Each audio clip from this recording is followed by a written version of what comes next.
Cowboys country. It's your opportunity to ask questions to Cowboys insider Mickey Spagnola. This is Silver Star Nation Interactive. Hey, what's going on, everybody? I'm Wes Moore. Thank you for joining us for our first Silver Star Interactive. We'll be doing this every Tuesday at 3 o'clock during the Cowboys football season. Joining us from the Star in Frisco is Mickey Spagnola. Mickey, welcome. History for us, the first Silver Star Interactive. Good to be with you. Good to have a little more Cowboy talk with you guys.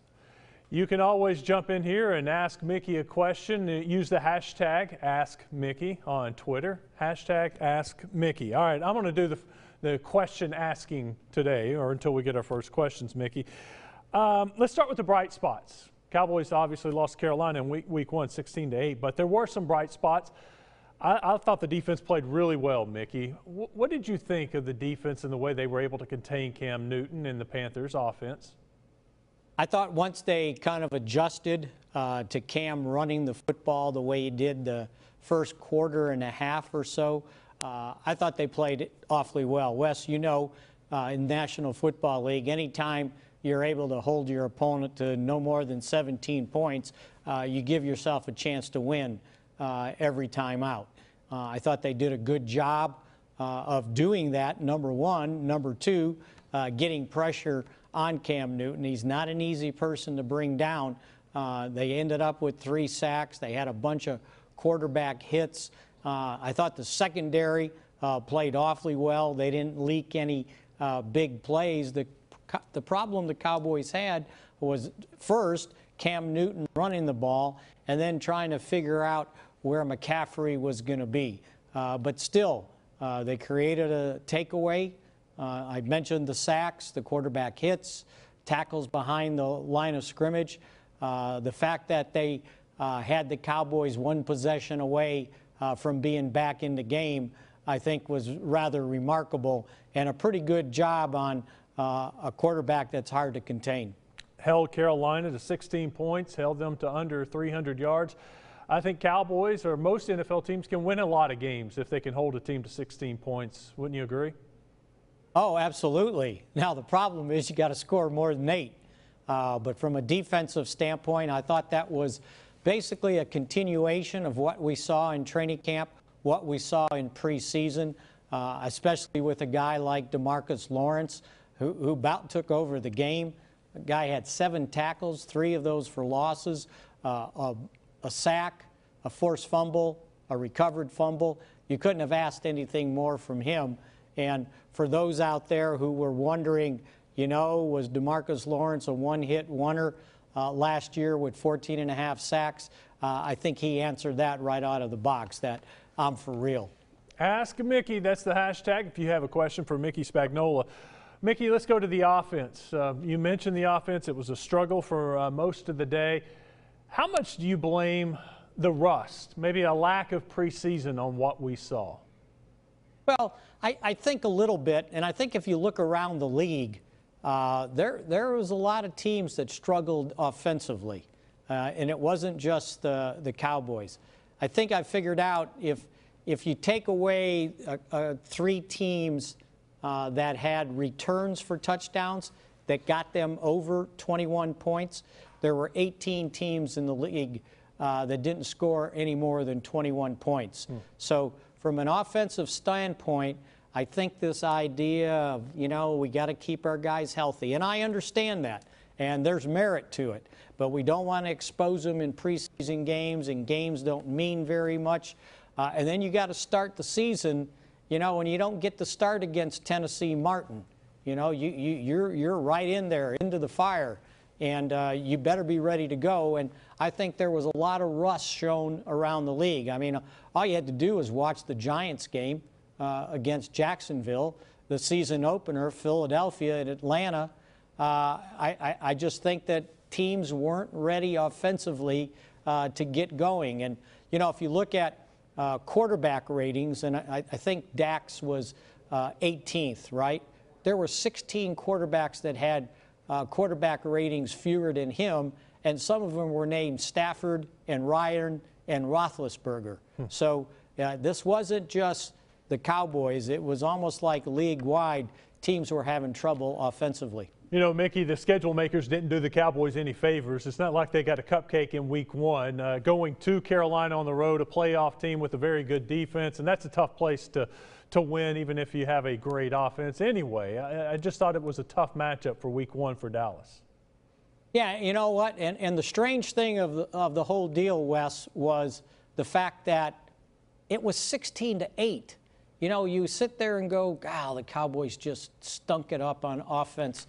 And they were one possession away from getting back in the game and tying it up. So that was the remarkable thing about that game. But you're right. That was a tough opponent. And, you know, I don't know if you weren't totally healthy or you were totally healthy, if you were capable of going down there and actually beating Carolina at their place.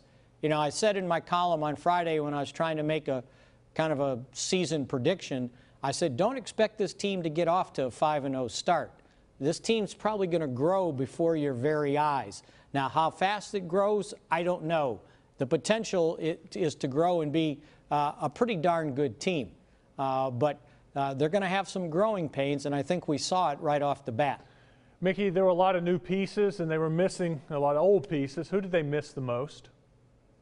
Oh, I would start with Travis Frederick. You know, if that offensive line is intact the way they would like it to be, I think it would have been a better offensive performance. And this is nothing against Joe Looney, mind you.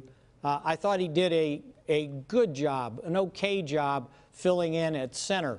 But again, you're talking about the Pro Bowl center, one of the best centers in the National Football League, and then a backup. So the span between him and between Travis Frederick and Joe Looney is great. And I just think they sort of missed his ability to not necessarily make the blocks and everything, but just kind of settle everybody down, make all the calls, get everybody in the right spot. And then when you mix that, he's missing. I don't know that La'el Collins had one of his better performances, and Tyron Smith has a couple penalties early in the game, and you expected Connor Williams to have some growing pains as a rookie moving from tackle in college into guard, where I remember asking Zach Martin during training camp, because he basically did the same thing. He went from tackle at Notre Dame into playing guard for the Cowboys in the National Football League, and he said, you know what the biggest difference is? Suddenly I'm playing against grown men. I'm not playing against a 19-year-old kid. I'm playing against a grown man. And I think Connor Williams probably found that out in several instances. All right, Mickey, let's get to Dak. Struggled on a couple of throws, may have missed some open receivers at times. What's the word at the Star about Dak, the feeling in Game 1? Well, not good enough, and certainly he would tell you that. But a lot of times you have to understand he was throwing on the run. The protection wasn't great. Got sacked 6 times, and they couldn't run the ball. So other than that, hey, Dak, go, let's go. Get out there and do it. And you're exactly right. It hurt that he missed a couple open wide receivers. But you know what? No quarterback in the NFL goes 25 for 25. You're going to have a bad throw here and there. Unfortunately, his got magnified because they weren't moving the ball. And then when he short hops Blake Jarwin, who's wide open, then it's like, oh, he's inaccurate. Well, he was also throwing the ball on the run because he got forced out of the pocket. And, what he should have done is set his feet and then thrown the ball. And he tried to throw it off his back foot as he was moving, and he got nothing on it. He missed Beasley on another one that he was wide open, and he just missed him. Well, that happens. But, again, when you're not moving the football, you don't dismiss that. Like, most quarterbacks, if they end up 20 for 29, 20 for 32, and you're saying, okay, that's all right, and you didn't throw any interceptions. I made everybody laugh today. I said, as bad as it was, he wasn't the Highland Park quarterback that got intercepted 4 times, Matthew Stafford. So I think there's room for improvement there, and I think it'll help him, going back to kind of where we started, that he's seen things for the first time in 3 weeks, and that'll help him, I think, see what's going on all around the field. Cole Beasley had 7 catches, 73 yards. Was that the highlight for you on offense? Well, that was my guy we picked at the beginning of sort of the end of training camp, and we were trying to pick who's going to be the Cowboys' leading wide receiver. And my guy was Cole Beasley. So I'm 1 for 1 when it comes to games right now. And you can see, you know, he can run routes, he can get open. Now some of the other guys have to chip in too. And that includes Dak, making sure that he's seeing the field when guys are open. He had Michael Gallup wide open on a crossing route and missed him. But by the way, Michael Gallup, you just keep an eye on him. You know, Jason Garrett was talking about on Monday givens, like we got to have plays that we know will work no matter what. Well, Michael Gallup on that slant pass, I think, is going to be one of the staples of their offense.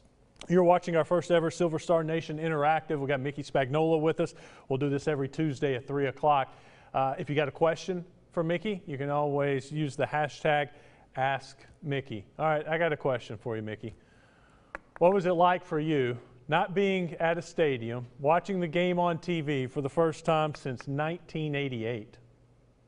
You know what? It was the most frustrating thing I think I've gone through. Now, I've done it in preseason when I couldn't get to a preseason game. But for a regular season game, I almost felt sorry for the fans because the advantage we get when we're at the game, we see the whole field. I see all 22 players. I can see everything I need to see. When I'm at the mercy of the TV, I got to follow the ball. So it's hard for me to see who's in, who's out, what packages they have in, where the players are lined up, and then most of all, what's going on downfield with the wide receivers and the secondary. So I had a little empathy for the fan out there that sometimes calls in and they ask a question and it's like, well, what are you watching? Well, they're not. They can't watch it. There's nothing like being at the game to watch a football game. Sunday night, it's the Cowboys and the Giants. I hate to say must win, but if you look at the statistics, teams that go 0-2, the chances of going to the playoffs drop dramatically. This is a big game, isn't it?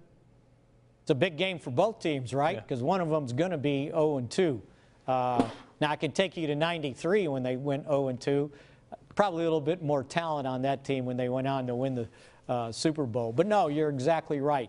And if anybody watched the entire Giants game, you know, they certainly weren't a ball of fire themselves. They had a hard time protecting Eli Manning. As a matter of fact, it got to the point where they had to roll him out of the pocket to give him some space to throw the football. So we'll see if the Cowboys can take advantage of that Giants offensive line that struggled. And you better, because somehow, some way, Eli will find